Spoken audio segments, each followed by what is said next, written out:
The National Centre was born out of a report by Sir Tim Wilson. We collectively agreed with the various funding councils, the Technology Strategy Board, the research councils, and our 40 corporate members, and then our 25 university members, that maybe we should evolve something bigger on the back of Tim's initial insight.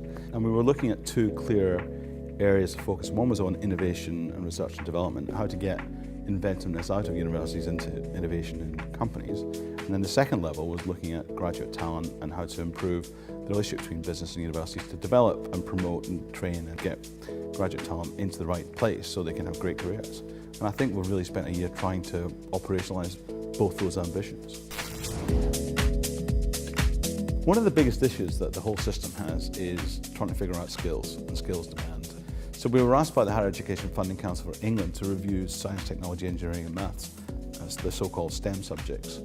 So we looked at how students studying particular subjects went on to have different kinds of careers over time. So it's trying to step beyond this narrowly defined skills conversation. And it's not just about the skills, it's about the kinds of people that businesses want. They want certain kinds of attributes. They want their leadership team to come in from universities.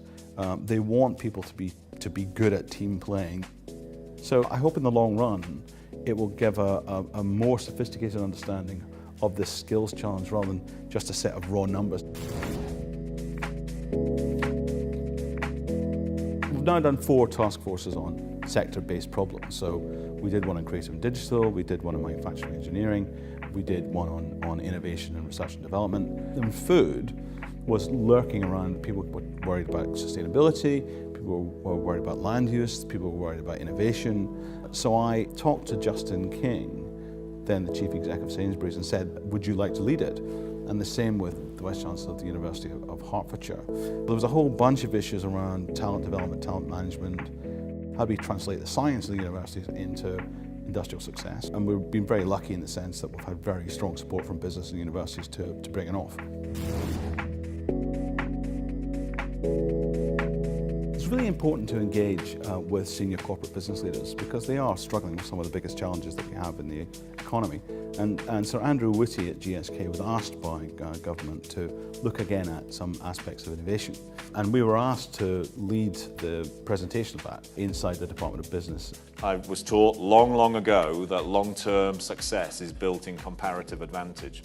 And if you think about a country, an economy, then you really need to think about what are you good at, where should you do those things, and of course that's really the origin of the Industrial Revolution. Big thinkers, and so Andrew definitely is a big thinker, is something that we want to support. And all those key points are on the website about technology-led innovation, and I would really recommend people go to that part of the website and read his report and see his lecture.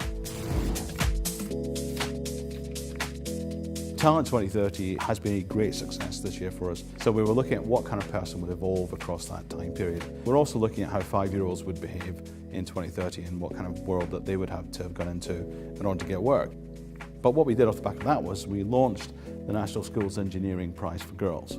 So that was in 500 schools. The winners were fantastically clever young women working in teams, and we're going to carry on with that. That seems to us a very important thing to do, trying to raise the aspirations of girls to do engineering and frankly to do physics.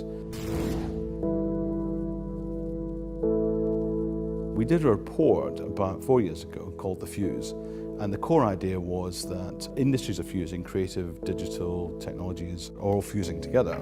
Now I went off to talk to various people in research councils and said, look, why don't we try and understand this? And fortunately, I knew the people in Brighton. There was a whole community of about 2,500 companies in a group called Wired Sussex. So I was able to bring all those different component parts together for a 2-year study.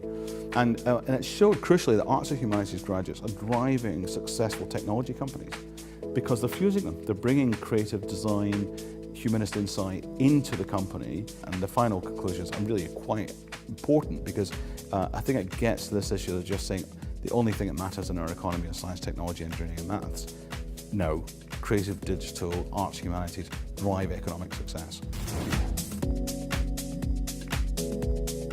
We've got massive plans for the website.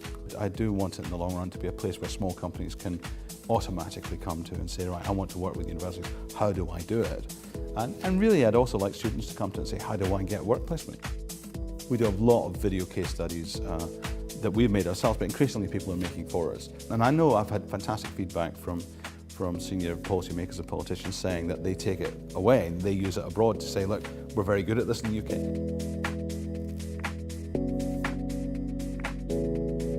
I think the lessons learned from the first year is that collaboration remains hard.